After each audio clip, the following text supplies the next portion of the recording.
You know our cattle are dying. You ought to know what's killing them. Drought. You ever hear of it? Hear of it?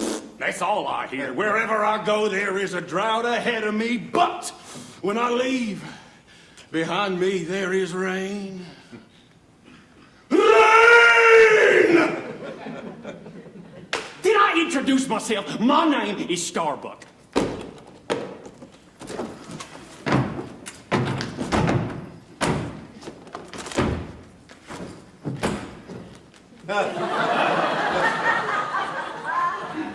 Rainmaker. Did he say Starbucks? My name is Starbuck. Oh, Starbuck. I get it. As in the first mate on the ship in Moby Dick. But this isn't a play about Moby Dick. This is a musical called 110 in the Shade. So you might be asking yourself, what does Moby Dick, a book about a lot of water, have to do with a musical about no water? Well, Starbuck, the character from Moby Dick, was a man of action, and he believed in powers of the supernatural. So it's only fitting that our Rainmaker character in 110 in the Shade is called Starbuck too. Oh, what methods do you use? My method's like my name, it's all my very own. You wanna hear my deal?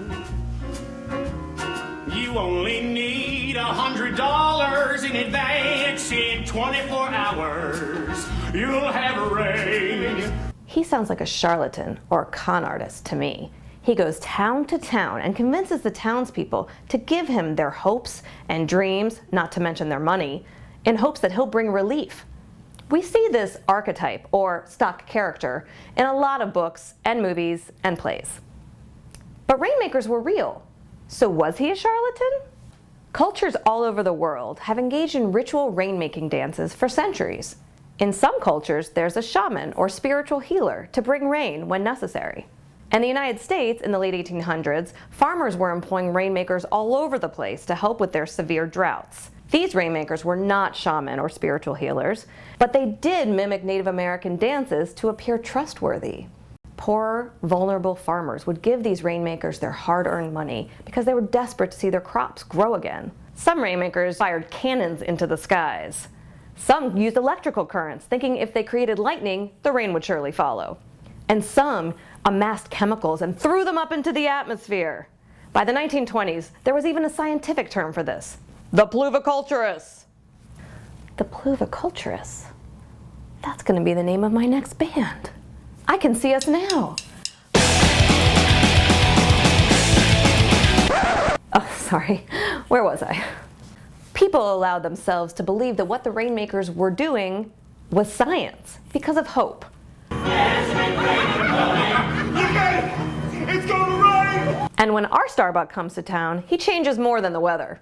He changes their hairstyles. Just kidding. He changes their lives. Remember how I said he was like the Starbuck character in Moby Dick?